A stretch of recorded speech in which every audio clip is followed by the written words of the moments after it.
ನಮಗೆಲ್ಲ ದೊಡ್ಡ ಸಂಭ್ರಮ. 5,000 ಎಪಿಸೋಡು, 5,000 ಸಂಚಿಕೆ ಮುಗಿಸಿದೆ ಇದು ಅಂತಂದರೆ ನನಗೂ ಸಹ ಆಶ್ಚರ್ಯ ಆಯಿತು. 5,000 ಅಂತಂದರೆ ಸುಮಾರು ಒಂದು 10-15 ವರ್ಷದಿಂದನೂ ನಡೀತಾ ಇದೆ ಅಂತ ಅನಿಸುತ್ತೆ ಇದು. ಹಾಗಾಗಿ ಭಾಳ ತುಂಬ ಜನಪ್ರಿಯ ಕಾರ್ಯಕ್ರಮ ಇದು. ನಾನು ಭಾಳ ಖುಷಿಪಟ್ಟು ಬಂದಿದ್ದೇನೆ ಇದಕ್ಕೆ. ತುಂಬ ಸಂತೋಷ ಆಗುತ್ತೆ ಪ್ರೋಗ್ರಾಮ್ ನೋಡಿ. ಅದೇ ಥರ ಇವತ್ತು 5,000 ಎಪಿಸೋಡು ಇಲ್ಲಿ ನಡೀತಾ ಇದೆ ಅಂತ ನಮಗೆ ಗೊತ್ತಾದಾಗ ಖಂಡಿತ ಬರಬೇಕು ಅಂತ ಅನಿಸಿದೆ. ಅದಕ್ಕೆ ನಾನು ನಮ್ಮ ಶ್ರೀಮತಿಯವರು ಬಂದಿದ್ದೀವಿ. ತುಂಬ ಒಳ್ಳೆಯ ಪ್ರೋಗ್ರಾಮು ದೂರದರ್ಶನಗಳಲ್ಲಿ. ತುಂಬ ಧನ್ಯವಾದಗಳು. ಅವರು ತುಂಬ ನಮಗೆ ಜ್ಞಾನವನ್ನು ಹಂಚುತ್ತಾ ಇದ್ದಾರೆ, ಅದು ಅಚ್ಚ ಕನ್ನಡದಲ್ಲಿ. ಅದು ನಮಗೆಲ್ಲ ತುಂಬ ಇಷ್ಟ. ಇನ್ನೂ ಶುಭ ಹಾರೈಕೆಗಳನ್ನ ಹಾರೈಸುತ್ತಾ ಅದು ಈಗ 5,000 ಅಲ್ಲ 10,000 ಅಲ್ಲ, ಇನ್ನೂ ಜಾಸ್ತಿ ಆಗಲಿ ಅಂತೇಳಿ ಶುಭ ಹಾರೈಕೆಗಳನ್ನ ಹಾರೈಸ್ತೇನೆ. ಚಿಕ್ಕವರಿದ್ದಾಗ ನಾವು ಕಾಲೇಜ್ಗೆ ಸ್ಕೂಲ್ಗೆ ಹೋಗಿದ್ದಾಗ ಪಾಠಗಳು ಓದಿರ್ತೀವಿ, ಬಟ್ ಅದು ನೆನಪೆಲ್ಲ ಸಂಸಾರಕ್ಕೆ ಬಂದಮೇಲೆ ಎಲ್ಲ ಮರ್ತ್ಬಿಟ್ಟಿರ್ತೀವಿ. ಈ ಪ್ರೋಗ್ರಾಮ್ ನೋಡ್ತಾ ಇದ್ದರೆ ನಮಗೆ ಖುಷಿ ಆಗುತ್ತೆ. ನಮಗೂ ಇಷ್ಟೊಂದು ಬುದ್ಧಿ ಇದೆ, ಜ್ಞಾನ ಇದೆ, ನಮಗೆ ಇದಕ್ಕೆ ಆನ್ಸರ್ ಕೊಡೋ ಅಂಥ ಶಕ್ತಿ ಇದೆ ಅಂತ ನಮಗೆ ತುಂಬ ಸಂತೋಷ ಆಗುತ್ತೆ. ಇವಾಗ ನಂಗೆ ತುಂಬ ಇಷ್ಟ ಏನಂದರೆ ಬೇರೆ ಯಾವ ಸೀರಿಯಲ್ಲು ನೋಡಲ್ಲ. ಇದನ್ನು ಒಂದು ಈವ್ನಿಂಗ್ ತಪ್ಪಿಸ್ಕೊಂಡ್ರೆ ನೆಕ್ಸ್ಟ್ ಡೇ ಮಾರ್ನಿಂಗ್ ನೋಡ್ತೀನಿ. ಯಾಕೆ ಗೊತ್ತಾ, ನಮಗೆಲ್ಲ ಫ್ರೆಶ್ನಪ್ ಆಗುತ್ತೆ. ಎಷ್ಟೇ ನಾವು ಓದಿದ್ರು ಕಾಲೇಜಲ್ಲಿ, ಗೃಹಿಣಿಯರಾದಮೇಲೆ ನಮಗೆ ಇದು ಎಲ್ಲನೂ ತಿರ್ಗಾ ವಾಪಸ್ ತಂದುಕೊಡುತ್ತೆ ಮೆಮೊರೀಸ್ ಎಲ್ಲ. ಪ್ರತಿಯೊಂದು ದಿನಾನೂ ನಾವು ಆ್ಯಕ್ಚುಲಿ ನಮ್ಮ ಒಂದು ಗಂಡ ಹೆಂಡತಿ ಬಾಂಧವ್ಯನೇ ಈ ಒಂದು ಪ್ರೋಗ್ರಾಮಿಂದ ಒಂದು ಹೆಚ್ಚಿತು ಅಂತ ನಾನು ಹೇಳ್ಬೋದು. ತುಂಬ ಖುಷಿಯಿಂದ ನೋಡ್ತಾ ಇದ್ವಿ. ಇಲ್ಲ ನಾವು ಹೇಳಿದಾಗ ಯಜಮಾನ್ರು ಬೆನ್ನು ತಟ್ಟೋದು, ಇಲ್ಲ ಅವ್ರು ಹೇಳಿದಾಗ ನಾವು ಅವ್ರು ಬೆನ್ನು ತಟ್ಟೋದು, ಈ ಥರ ಒಂದು ನಡ್ಕೊಂಡು ಬಂದಿದ್ದೀವಿ. Thank you so much. ವಿವಿಧ ಸಂಗೀತ ಇರ್ಬೋದು, ಕಲೆ ಇರ್ಬೋದು, ಸಾಹಿತ್ಯದ ಬಗ್ಗೆ ತುಂಬ ಚೆನ್ನಾಗಿ ಡಾಕ್ಟರ್ ಸೋಮೇಶ್ವರ್ ಅವರು ಕಾರ್ಯಕ್ರಮ ನಡೆಸ್ಕೊಡ್ತಾ ಇದ್ದಾರಲ್ಲ, ಅದು ಯಾವ ರೀತಿ ಅರ್ಧ ತಾಸು ಹೋಗ್ತಾ ಇದೆ ಅನ್ನೋದು ಗೊತ್ತಾಗೋದಿಲ್ಲ. ಇದನ್ನು ಹೆಚ್ಚು ಕಡಿಮೆ ಇನ್ನೂ 1 ತಾಸು ಮಾಡಿದ್ರು ಭಾಳ ನಂದು ಒಂದು ಸ್ವಂತ ಅಭಿಪ್ರಾಯ ಅಂತ ಹೇಳ್ತಾ ಇದ್ದೀನಿ. ಇದು ಒಂದು ಮಕ್ಕಳಿಗಾಯಿತು ನಮಗಾಯಿತು ಒಂದು ಒಳ್ಳೆಯ ಕಾರ್ಯಕ್ರಮ. ಇದು ಹೀಗೆ ಮುಂದುವರಿಯಲಿ. ಸಾಕಷ್ಟು ಜನ ಗಣ್ಯಾತಿ ಗಣ್ಯರು ಈ ಒಂದು ಕಾರ್ಯಕ್ರಮಕ್ಕೆ ಬಂದಿದ್ದಾರೆ. ಮೊದಲನೇದಾಗಿ ನಮ್ಮ ಅರಣ್ಯ ಜೀವಿಶಾಸ್ತ್ರ ಪರಿಸರ ಸಚಿವರು ಕರ್ನಾಟಕ ಸರ್ಕಾರ ಶ್ರೀ ಈಶ್ವರ್ ಬಿ ಖಂಡ್ರೆ ಸರ್ ಒಂದೆರಡು ಮಾತುಗಳನ್ನ ಆಡಬೇಕು ಅಂತ ಕೇಳ್ಕೊಳ್ತಾ ಇದ್ದೀನಿ. ಇವತ್ತಿನ ಈ ಒಂದು ವಿಶಿಷ್ಟವಾದಂಥ ಕಾರ್ಯಕ್ರಮ ಥಟ್ ಅಂತ ಹೇಳಿ ಸಂಭ್ರಮ, 5,000 ಸಂಚಿಕೆಗಳ ಒಂದು ವಿಶೇಷವಾದಂಥ ಸಂಭ್ರಮ ಕಾರ್ಯಕ್ರಮ. ಈ ಕಾರ್ಯಕ್ರಮದ ಅಧ್ಯಕ್ಷರು, ನಮ್ಮೆಲ್ಲರಿಗೆ ಮಾರ್ಗದರ್ಶಕರು, ಹಿರಿಯ ಸಾಹಿತಿಗಳು ನಾಡೋಜ ಡಾಕ್ಟರ್ ಹಂಪ ನಾಗರಾಜಯ್ಯ ಅವರೇ. ಇವತ್ತು ಅವರ ಹುಟ್ಟುಹಬ್ಬ ಇದೆ, 90ನೇ ಹುಟ್ಟುಹಬ್ಬ. ಅವರಿಗೆ ನಾನು ನನ್ನ ಪರವಾಗಿ, ನಮ್ಮ ಸರ್ಕಾರದ ಪರವಾಗಿ, ಸಮಸ್ತ ನಾಡಿನ ಜನತೆಯ ಪರವಾಗಿ 90ನೇ ಹುಟ್ಟುಹಬ್ಬದ ಹಾರ್ದಿಕ ಅಭಿನಂದನೆ, ಶುಭಾಶಯಗಳನ್ನು ಕೋರಿ ಅವರು ಶತಾಯುಷಿಗಳಾಗಲಿ ಅಂತೇಳಿ ಹೇಳಿ ಪ್ರಾರ್ಥನೆ ಮಾಡಿಕೊಂಡು ಅವರಿಗೆ ಶುಭವನ್ನು ಹಾರೈಸುತ್ತೇನೆ. ಈ ದೂರದರ್ಶನ ಕೇಂದ್ರ ಸರ್ಕಾರಿ ಸ್ವಾಮ್ಯದ ಕೇಂದ್ರ ಆಗಿ ಇವತ್ತು 80ರ ದಶಕದಿಂದಲೂ ಅತ್ಯಂತ ತನ್ನ ಗಾಂಭೀರ್ಯತೆಯನ್ನು ಇಟ್ಟುಕೊಂಡು ವೃತ್ತಿ ನಿಶ್ಚಯದಿಂದ, ವೃತ್ತಿಪರತೆಯಿಂದ ವಿಚಾರಪೂರ್ಣವಾದಂಥ ಮಾಹಿತಿ ಮತ್ತು ಈ ರೀತಿಯಲ್ಲಿ ಥಟ್ಟಂತ ಹೇಳಿ ಕಾರ್ಯಕ್ರಮ ಕೊಡುವಂಥದ್ದು ಅತ್ಯಂತ ಆರೋಗ್ಯಪೂರ್ಣವಾದಂಥ ಕಾರ್ಯಕ್ರಮ ಅಂತ ಹೇಳ್ಬೋದು. ನೀವು ನೋಡಿ, ಈಗಾಗಲೇ ಸಾವಿರಾರು ಜನ ಈ ಕಾರ್ಯಕ್ರಮದಲ್ಲಿ ಭಾಗವಹಿಸಿದ್ದಾರೆ. ಲಕ್ಷಾಂತರ ಜನ ಈ ಕಾರ್ಯಕ್ರಮದ ವೀಕ್ಷಣೆಯನ್ನು ಮಾಡಿದ್ದಾರೆ. ಈ ಕಾರ್ಯಕ್ರಮದ ಮುಖಾಂತರ ಹಲವು ಪ್ರತಿಭೆಗಳ ಪ್ರಕಾಶಕ್ಕೆ ಅವಕಾಶ ಮಾಡಿಕೊಟ್ಟಂಥ ಕೀರ್ತಿ ಯಾರಿಗಾದರೂ ಸಲ್ಲದ್ರೆ ಅದು ಬ್ಯಾಂಗ್ಳೂರು ದೂರದರ್ಶನ ಕೇಂದ್ರಕ್ಕೆ ಸಲ್ತದೆ. ಥಟ್ ಅಂತ ಹೇಳಿ ಕಾರ್ಯಕ್ರಮ ಜ್ಞಾನ ಮತ್ತು ಜ್ಞಾಪಕ ಶಕ್ತಿಯ ಸಮಾಗಮ ಅಂತ ಹೇಳ್ಬೋದು. ಜ್ಞಾನನೂ ಬೇಕು, ಜ್ಞಾಪಕ ಶಕ್ತಿನೂ ಬೇಕು. ಬರೀ ಜ್ಞಾನ ಇದ್ರೆ, ಜ್ಞಾನ ಇದೆ ಅಪ್ಪ, ಜ್ಞಾಪಕ ಶಕ್ತಿ ಇರದೇ ಇದ್ರೆ ಏನು ಮಾಡಲಿಕ್ಕೆ ಆಗೋದಿಲ್ಲ. ಹೀಗಾಗಿ ಇದರ ಬಗ್ಗೆ 23 ವರ್ಷದಿಂದ ಈ ಕಾರ್ಯಕ್ರಮ ನಡೀತಾ ಇದೆ. ಇವತ್ತು ನೋಡಿ, ನಾವೆಲ್ಲ ನೋಡ್ತಾ ಇದ್ದೀವಿ. ನಮ್ಮ ಭಾಗ, ನಾನು ಬೀದರಿಂದ ಬಂದಿದ್ದೇನೆ, ನಮ್ಮ ಭಾಗ್ಯವಾನವರು ಬೀದರಿಂದ ಇದ್ದಾರೆ. ಆ ಭಾಗ ಗಡಿ ಭಾಗ. ನಾವು ಎಲ್ಲ ಯಾವಾಗಲಾದರೂ ಕೌನ್ ಬನೇಗ ಕರೋಡ್ಪತಿ ನೋಡ್ತಾ ಇದ್ದೇವೆ. ಆ ಕೌನ್ ಬನೇಗ ಕರೋಡ್ಪತಿಯಲ್ಲಿ ಯಾವ ರೀತಿಯಲ್ಲಿ ಥಟ್ ಅಂತ ಹೇಳಿ ಅನ್ನುವಂಥ ರೀತಿಯಲ್ಲಿ ರಸಪ್ರಶ್ನೆ, ಒಂದು ಕ್ವಿಜ್. ಆ ಕ್ವಿಜ್ ಮುಖಾಂತರ ಇಡೀ ದೇಶದಾದ್ಯಂತ ಫೇಮಸ್ ಆಗಿದಂಥದ್ದು. ಅದೇ ಮಾದರಿಯಲ್ಲಿ ಅದಕ್ಕಿಂತ ಪೂರ್ವದಲ್ಲಿ ಅನಿಸ್ತದೆ ನನಗೆ ಗೊತ್ತಿಲ್ಲ. ಇದು ಪ್ರಾರಂಭ ಮಾಡಿದಂಥದ್ದು ಯಾರ ಐಡಿಯಾ ಇತ್ತು? ಯಾರು ಇದನ್ನು ಪ್ರಾರಂಭ ಮಾಡಿದರೆ ಅವರಿಗೆ ನಾವು ಸ್ಮರಿಸಲೇಬೇಕು. ಯಾಕೆಂದರೆ ನೋಡಿ, 23 ವರ್ಷ ಅಂದರೆ ಅದು 15 ವರ್ಷ ಕೆಳಗಡೆ ಪ್ರಾರಂಭ ಆಯಿತು. ಅದಕ್ಕಿಂತಲೂ ಪೂರ್ವದಲ್ಲೇ ನಮ್ಮ ಕನ್ನಡದಲ್ಲಿ ದೂರದರ್ಶನ ಕೇಂದ್ರ ವತಿಯಿಂದ ಈ ಥಟ್ ಅಂತ ಹೇಳಿ ಕಾರ್ಯಕ್ರಮ ಏನು ಪ್ರಾರಂಭ ಮಾಡಿದ್ದಾರೆ, ಅದರಲ್ಲಿ ಮಾನ್ಯ ಸೋಮೇಶ್ವರ್ ಅವರು ಅದರ ನಿರೂಪಕರಾಗಿ ಭಾಳ ಅತ್ಯಂತ ಉತ್ತಮ ರೀತಿಯಲ್ಲಿ, ಇದು ಭಾಳ ಸಾಮಾನ್ಯವಾದಂಥ ಕೆಲಸ ಅಲ್ಲ, ಅಸಾಮಾನ್ಯವಾದಂಥದ್ದು ಅಂತ ಹೇಳ್ಬೋದು. ಏಕೆ ಅಂತ ಹೇಳಿದರೆ ಇಷ್ಟೊಂದು ನಮ್ಮಲ್ಲಿ ಸಂಚಿಕೆಗಳು, ಈ ಒಂದು 5,000 ಸಂಚಿಕೆ ಅಂತ ಹೇಳಿದರೆ, ಈಗಾಗಲೇ ಹೇಳಿದ್ರೆ 75,000 ಪ್ರಶ್ನೆ ಕೇಳಿದ್ದಾರೆ, 1,00,000 ಪ್ರಶ್ನೆ ಕೇಳಿದ್ದಾರೆ, ಗೊತ್ತಿಲ್ಲ.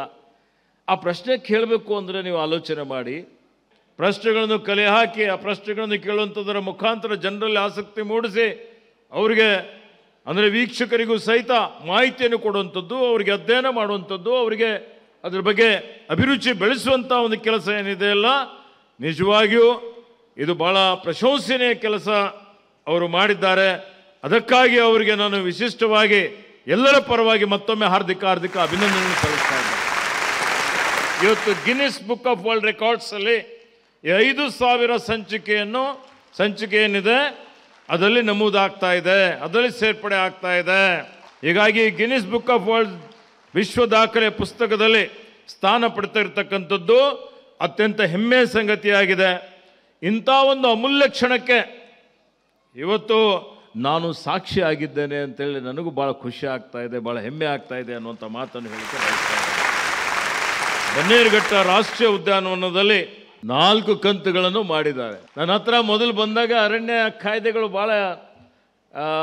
ಭಾಳ ಕಠಿಣ ಕಾಯ್ದೆಗಳಿದ್ದಾವೆ. ಆಮೇಲೆ ನಾನು ಹೇಳಿದೆ ಭಾಳ ಉತ್ತಮವಾದಂಥ ಕಾರ್ಯಕ್ರಮ ಇದೆ, ಇದಕ್ಕೆ ಅನುಮತಿ ಕೊಡಬೇಕು ಅಂತೇಳಿ ನಾನು ಅನುಮತಿಯನ್ನು ಕೊಟ್ಟೆ. ಉದ್ದೇಶ ಏನಿತ್ತಪ್ಪ ಅಂದರೆ ಅರಣ್ಯ, ಪ್ರಕೃತಿ, ಪರಿಸರ ಮತ್ತು ಇವತ್ತು ಏನು ವನ್ಯಜೀವಿಗಳ ಬಗ್ಗೆ ನಮ್ಮ ಮಕ್ಕಳಿಗೆ ಅರಿವು ಮೂಡಿಸಬೇಕು, ಜಾಗೃತಿ. ಈಗ ವನ್ಯಜೀವಿ ಸಪ್ತಾಹ ಮಾಡಿದ್ದೇವೆ. ಯಾಕೆ ಇವತ್ತು ವನ್ಯಜೀವಿಗಳ ಸಂರಕ್ಷಣೆ ಮಾಡಬೇಕು, ಯಾಕೆ ಪ್ರಕೃತಿ ಪರಿಸರ ಸಂರಕ್ಷಣೆ ಮಾಡಬೇಕು? ನಮ್ಮಲ್ಲಿರುವಂಥ ಏನು ಕರ್ನಾಟಕ ರಾಜ್ಯದಲ್ಲಿ ಸಂಪದ್ಭರಿತವಾದಂಥ ಅರಣ್ಯ ಇದೆ, ಈ ಪ್ರಕೃತಿ ಪರಿಸರ ಉಳಿಸದೇ ಇದ್ದರೆ, ಯಾಕೆಂದರೆ ಇವತ್ತು ಜಗತ್ತಿನ ಎದುರುಗಡೆ ಒಂದೆಲ್ಲಕ್ಕಿಂತ ದೊಡ್ಡ ಸವಾಲು ಏನಪ್ಪ ಅಂತ ಹೇಳಿದರೆ ಅದು ಹವಾಮಾನ ಬದಲಾವಣೆ. ಹವಾಮಾನ ಬದಲಾವಣೆಯಿಂದ ಏನೇನು ಅನಾಹುತಗಳಾಗ್ತಾ ಇದೆ, ಏನೇನು ಇವತ್ತು ಪ್ರಕೃತಿ ವಿಕೋಪದಿಂದ ತೊಂದರೆ ಆಗ್ತಾ ಇದೆ, ಅದು ಎಲ್ಲರ ಗಮನದಲ್ಲಿದೆ. ಗುಡ್ಡ ಕುಸಿತ ಹಿಡ್ಕೊಂಡು ಪ್ರವಾಹ ಬರ್ತದೆ, ಬರ ಬರ್ತದೆ, ಸುನಾಮಿ ಆಗ್ತದೆ, ಭೂಕಂಪ ಆಗ್ತದೆ, ಆಹಾರದಲ್ಲಿ ಮಾಲಿನ್ಯ, ಗಾಳಿಯಲ್ಲಿ ಮಾಲಿನ್ಯ, ನೀರಿನಲ್ಲಿ ಮಾಲಿನ್ಯ ನೋಡ್ತಾ ಇದ್ದೀರಿ. ಬೆಂಗಳೂರಲ್ಲಿ ಸಹಿತ ಇವತ್ತು ಮಾಲಿನ್ಯದಿಂದ ಏನೇನು ರೋಗಗಳು, ಕೊರೋನಾ ಬಂದಲ್ಲಿ ಆಮ್ಲಜನಕ ಇಲ್ಲದೆ ಜನ ಸತ್ತಿದ್ದು ಎಲ್ಲವೂ ನಮ್ಮ ಕಣ್ಣೆದುರುಗಡೆ ಇದೆ.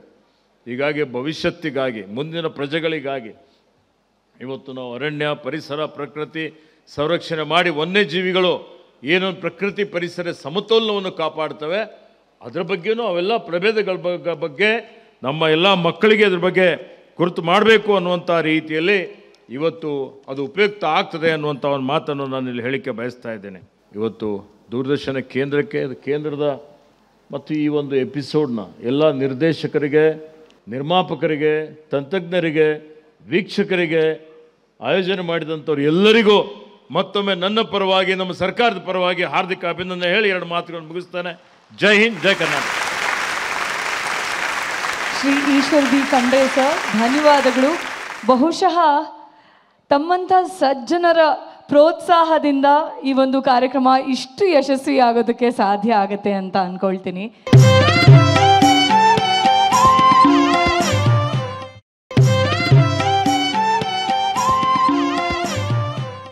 ಇಡೀ ಪ್ರಪಂಚವನ್ನು ದಾಖಲೆ ಮಾಡಿದ್ದಾರೆ.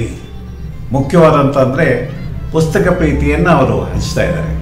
ಅವರ ಜ್ಞಾನ, ಅವರ ತಿಳುವಳಿಕೆ, ಅವರ ಪ್ರಶ್ನೆಗಳು 50,000ಕ್ಕಿಂತ 60,000ಕ್ಕಿಂತ ಹೆಚ್ಚಿನ ಪ್ರಶ್ನೆಗಳನ್ನು ಅವರು ಜೋಡಿಸಿದ್ದಾರೆ. ಹಾಗಾಗಿ ಇದೊಂದು ವಿಸ್ಮಯ, ಇಡೀ ನಾಡಿಗೆ, ಇಡೀ ರಾಷ್ಟ್ರಕ್ಕೆ ಅಥವಾ ಇಡೀ ಪ್ರಪಂಚಕ್ಕೆ ಒಂದು ವಿಸ್ಮಯ. ಹಾಗಾಗಿ ಡಾಕ್ಟರ್ ಎನ್ ಸೋಮೇಶ್ವರ ಅವರ 5,000 ಕಂತುಗಳ ಈ ಒಂದು ಕಾರ್ಯಕ್ರಮ ಸಂಪನ್ನವಾಗಿರ್ತಕ್ಕಂಥದ್ದು ನಮ್ಮೆಲ್ಲರ ಭಾಗ್ಯ, ಕನ್ನಡಿಗರ ಭಾಗ್ಯ. ಅವರಿಗೆ ಮತ್ತು ಚಂದನ ವಾಹಿನಿಗೆ ನಾನು ಹೃತ್ಪೂರ್ವಕವಾದಂಥ ಅಭಿನಂದನೆಗಳನ್ನು ಹೇಳ್ತೇನೆ. ಈ ಕಾರ್ಯಕ್ರಮ ಮುಂದುವರಿಯಲಿ, 10,000 ಎಪಿಸೋಡ್ಗಳನ್ನು ಮುಟ್ಟಲಿ ಅಂತ ಆಶಿಸ್ತೇನೆ. ಈ ಕಾರ್ಯಕ್ರಮ ಎಲ್ಲ ರೀತಿಯಲ್ಲಿ ಯಶಸ್ಸನ್ನು ಕಾಣಲಿ ಅಂತ ನಾನು ಹಾರೈಸ್ತಾ ಇದ್ದೀನಿ. ವಿಶೇಷವಾಗಿ ಈ ಸಂದರ್ಭದಲ್ಲಿ ನನ್ನ ಅಚ್ಚುಮೆಚ್ಚಿನ ಆತ್ಮೀಯ ಬಂಧು ಕೂಡ ಹೌದು, ಒಂದು ರೀತಿಯಲ್ಲಿ ನಮಗೆಲ್ಲ ಹೃದಯದ ಬಂಧು ಅವರು, ನಾ ಸೋಮೇಶ್ವರ್ ಅವರು. ಈ ಥಟ್ ಅಂತ ಹೇಳಿ ಕಾರ್ಯಕ್ರಮದ ರೂವಾರಿ, ಸರಳತೆ ಸಜ್ಜನಿಕೆಗಳ ಸಾಕಾರ ಮೂರ್ತಿ, ಜ್ಞಾನದ ನಿಧಿ. ಅವರಿಗೆ ನಾನು ಹೃದಯಪೂರ್ವಕವಾಗಿ ಅಭಿನಂದನೆಗಳನ್ನು ಸಲ್ಲಿಸ್ತಾ ಇದ್ದೀನಿ. ಈ ಕಾರ್ಯಕ್ರಮ ನಿತ್ಯೋತ್ಸವವಾಗಿ ಮುಂದುವರಲಿ ಅಂತ ಹಾರೈಸ್ತೀನಿ. ಭಾಗ್ಯಶ್ರೀ ಮತ್ತು ತಂಡ ಇದೀಗ ವೇದಿಕೆಯಲ್ಲಿ.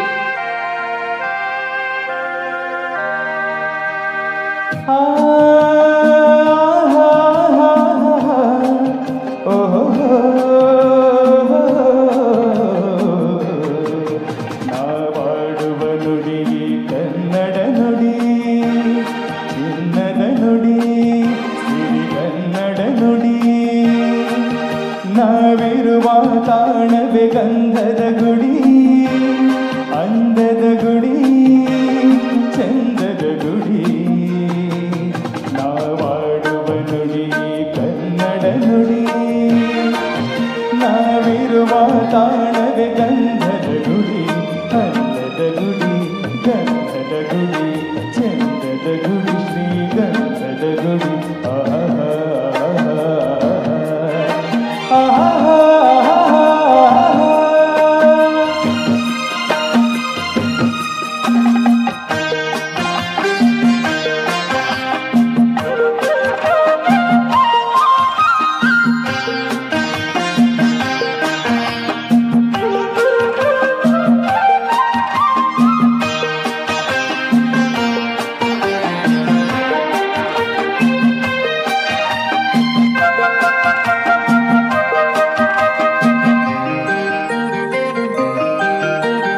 ಹಸುರಿನ ಬನಸಿರಿಗೆ ಒಲಿದು ಸೌಂದರ್ಯ ಸರಸ್ವತಿ ಧರಿಗಿಳಿದು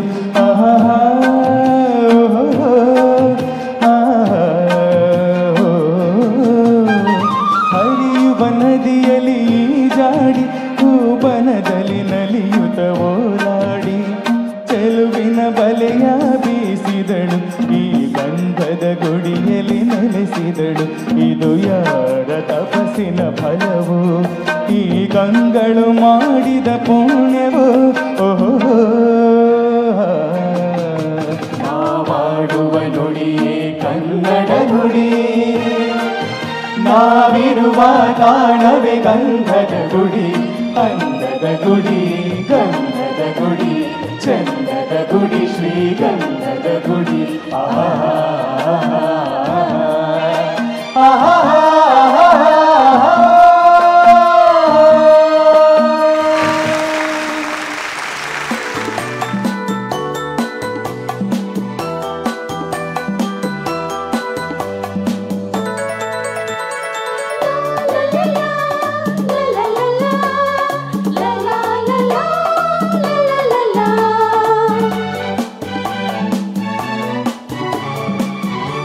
ಇದೇ ನಾಡು, ಇದೇ ಭಾಷೆ ಎಂದೆಂದೂ ನಮ್ಮದಾಗಿರಲಿ.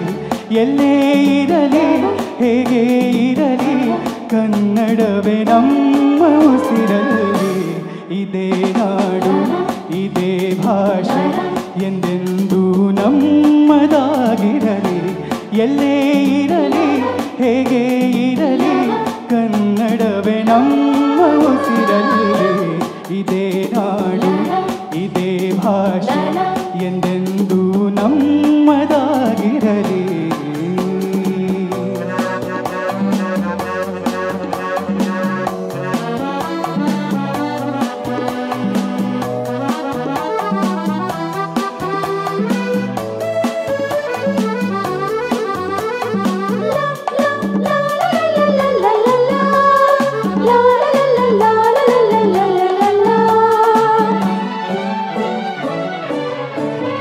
ಕರುನಾಡು ಸ್ವರ್ಗದ ಸೀಮೆ, ಕಾವೇರಿ ಹುಟ್ಟಿದ ನಾಡು.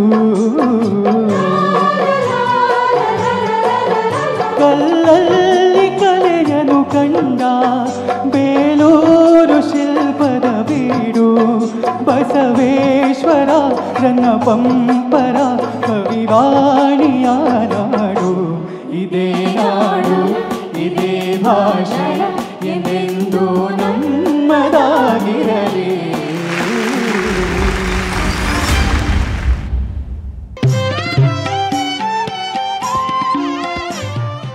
ತಟ್ಟಂತೇಳಿ ಕಾರ್ಯಕ್ರಮ ಹಲವು ವರ್ಷಗಳಿಂದ ನಾನು ನಮ್ಮ ಕುಟುಂಬದ ಜೊತೆ ನೋಡ್ತಾ ಬಂದಿದ್ದೇನೆ. ತಮ್ಮೆಲ್ಲರಿಗೂ ಗೊತ್ತಿದೆ ಈ ಕಾರ್ಯಕ್ರಮ ಎಲ್ಲೋ ಒಂದು ಕಡೆ ನಮ್ಮ ಯುವ ಜನಾಂಗದಲ್ಲಿ ಈ ರೀತಿಯ ಒಂದು ಸ್ಪರ್ಧಾತ್ಮಕ ಮನೋಭಾವನೆಯನ್ನು ಬಿತ್ತಲಿಕ್ಕೆ ನೆರವಾಗ್ತಾ ಬಂದಿದೆ.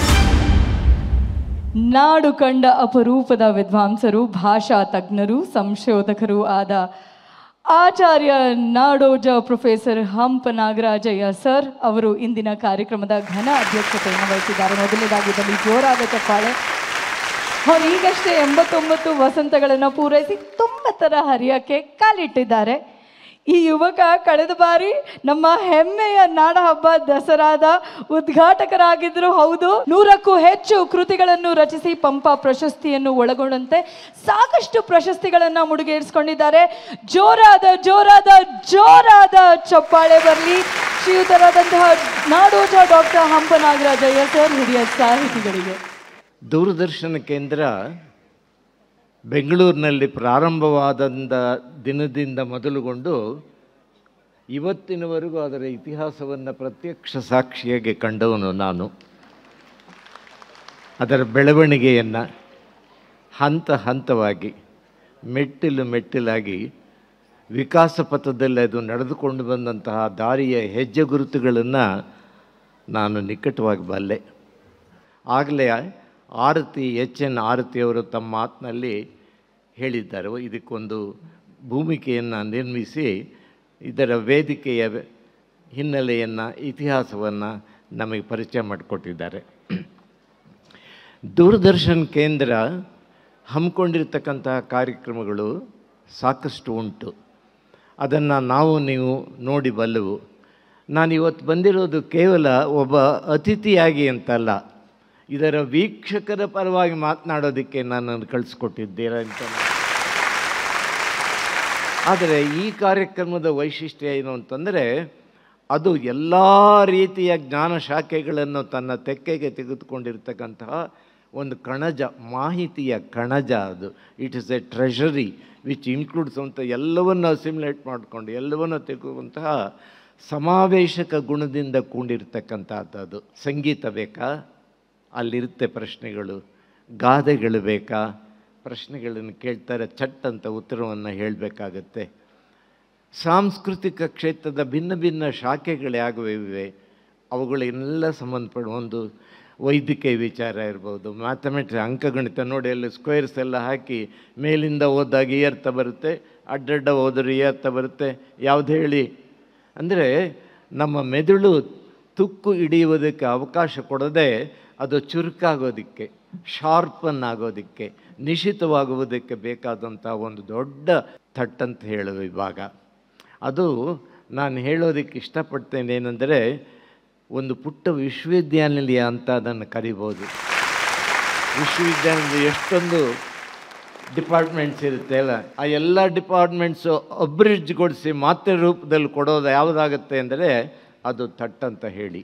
ಬರೀ ಸಂಖ್ಯೆಯ ದೃಷ್ಟಿಯಿಂದ ಅಲ್ಲ ಅದು ಬೇಕಾದ ಕೊಡೋದಕ್ಕೆ, ಗುಣ, ಸತ್ವ ನೋಡಿ. ನಮ್ಮ ತಿಳುವಳಿಕೆಯ ಕ್ಷಿತಿಜವನ್ನು ವಿಸ್ತರಿಸುವ ದಿಕ್ಕಿನಲ್ಲಿ ಥಟ್ಟಂತ ಹೇಳಿ ಮಾಡ್ತಾ ಇರ್ತಕ್ಕಂಥ ವಿಶಿಷ್ಟವಾದ ಕೊಡುಗೆ ಅದು ಅನನ್ಯವಾದದ್ದು, ಅಪರೂಪವಾದದ್ದು. ಅದನ್ನು ಸಂಯೋಜಿಸೋದಕ್ಕೆ ಯಾರು ಪ್ರಯತ್ನ ಪಟ್ಟಿದ್ದಾರೆ ಎಂದರೆ ನಮ್ಮ ದೂರದರ್ಶನದ ಸಿಬ್ಬಂದಿಯವರು. ಈ ಸಂದರ್ಭದಲ್ಲಿ ಸೋಮೇಶ್ವರ ಅವರಿಗೆ ಮತ್ತು ಥಟ್ಟಂತ ಹೇಳುವ ವಿಭಾಗಕ್ಕೆ ನಾವು ಅಭಿನಂದನೆ ಹೇಳೋದರ ಜೊತೆಗೇ ಮರೆಯದೆ ಕೃತಜ್ಞತೆಯಿಂದ ಹೇಳಬೇಕಾದಂತಹ ಅಭಿನಂದನೆ ಎಂದರೆ ದೂರದರ್ಶನದ ಸಮಸ್ತ ಸಿಬ್ಬಂದಿ. ನಾವಿಲ್ಲಿ ಕೂತ್ಕೊಂಡಿದ್ದೀವಿ, ಇದು ಪ್ರಸಾರ ಆಗುತ್ತೆ, ಆದರೆ ಇದಕ್ಕೆ ಬರಬೇಕಾದ್ರೆ, ಈ ಹಂತಕ್ಕೆ ಈ ವೇದಿಕೆ ಸಜ್ಜಾಗಬೇಕಾದರೆ, ಥಟ್ಟಂತ ಹೇಳುವ ಕಾರ್ಯಕ್ರಮವನ್ನು ಸಂಯೋಜಿಸಬೇಕಾದರೆ ಆ ಸಿಬ್ಬಂದಿಯವರು ತಿಂಗಳುಗಟ್ಟಲೆ ಹಗಲು ಇರುಳು ಶ್ರಮಿಸಿರ್ತಾರೆ. ಅವರ ಶ್ರಮ ನಮಗೆ ಗೊತ್ತಾಗೋದಿಲ್ಲ. ಅವರು ಯಾಕೆಂದರೆ ನಮ್ಮ ಕಣ್ಣಿಗೆ ಕಾಣುವ ಹಿನ್ನೆಲೆ ಇರ್ತಕ್ಕಂಥದ್ದು. ದೊಡ್ಡ ನಟ, ದೊಡ್ಡ ನಟಿ ಹಾಡ್ತಿರ್ತಾರೆ, ನಾವೆಲ್ಲ ಭಾಳ ಅವರೇ ಹಾಡ್ತಿದ್ದಾರೆ ಅಂತ ತಿಳ್ಕೊಂಡಿರ್ತೇವೆ. ಹಿನ್ನೆಲೆ ಗಾಯಕಿ ಆಡಿರ್ತಾರೆ. ಕೆಲವು ನಟರು ಭಾಳ ಚೆನ್ನಾಗಿ ಮಾತಾಡ್ತಿರ್ತಾರೆ, ಆದರೆ ತುಟಿ ಆಡಿಸ್ತಾ ಇರ್ತಾರೆ, ಇನ್ಯಾರ್ದೋ ಧ್ವನಿ ಕೊಟ್ಟಿರ್ತಾರೆ. ಹಾಗೆ ಈ ಥಟ್ಟಂತ ಹೇಳುವ ಕಾರ್ಯಕ್ರಮದ ಸಂಯೋಜನೆಯಲ್ಲಿ ಇಡೀ ದೂರದರ್ಶನದ ಕಾರ್ಯಕರ್ತರು, ಸಿಬ್ಬಂದಿಯವರು, ಇಂಜಿನಿಯರವರು, ಅವರ ಪರಿಶ್ರಮ ಎಲ್ಲ ಸಮಗೊಂಡು ಸೇರಿ ಅದು ಹುರಿಗೊಂಡು ನಿಂತಹ ಕಾರ್ಯಕ್ರಮ. ಆದ್ದರಿಂದ ನಾನು ಈ ಸಂದರ್ಭದಲ್ಲಿ ನಮ್ಮ ಭಾಗ್ಯವಾನರ ಮೂಲಕ, ಆರತಿಯವರ ಮೂಲಕ ಇಡೀ ಸಮಸ್ತ ಸಿಬ್ಬಂದಿಗೆ ಕೃತಜ್ಞತೆಯನ್ನು ಹೇಳ್ತೇನೆ. ಇದು ಹಂಪನ ಹೇಳ್ತಿರೋ ಕೃತಜ್ಞತೆ ಅಲ್ಲ. ಲಕ್ಷ ಲಕ್ಷ ಜನ ಈ ದೂರದರ್ಶನದ ಕಾರ್ಯಕ್ರಮವನ್ನು ನೋಡಿ ಯಾರು ಸಂತೋಷಪಟ್ಟಿದ್ದಾರೋ ಆ ಮನಸ್ಸುಗಳು, ಆ ಬುದ್ಧಿಗಳು, ಆ ಭಾವಗಳು ಪರವಾಗಿ ಐತಿಹಾಸಿಕ ಮಹತ್ವದ ಕಾರ್ಯಕ್ರಮ.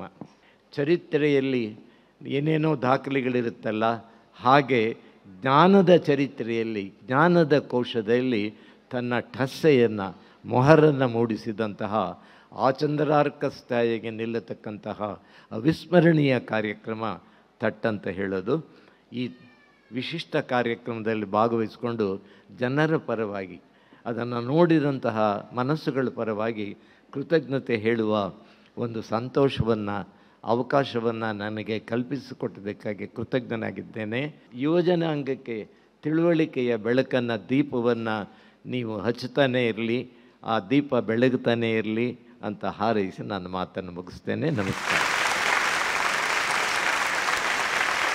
ನಮ್ಮ ಕನ್ನಡ ಭಾಷೆಯಲ್ಲಿ ಇರುವ ಸೊಗಸಾದ ಕೃತಿಗಳನ್ನು ಓದಿ ಅಲ್ಲಿರ್ತಕ್ಕಂಥ ವಿಷಯಗಳನ್ನು ಸಂಗ್ರಹಿಸಿ ಪ್ರಶ್ನೆಗಳ ರೂಪದಲ್ಲಿ ನಿಮ್ಮ ಮುಂದೆ ಇಟ್ಟಿದ್ದೇನೆ. ಅಷ್ಟೇ ನಾನು ಮಾಡಿರುವಂಥ ಪುಟ್ಟ ಕೆಲಸ. ನೇರವಾಗಿ ನಮ್ಮ ಸ್ಪರ್ಧಿಗಳನ್ನು ವೇದಿಕೆಯ ಮೇಲೆ ಆಹ್ವಾನಿಸೋಣ.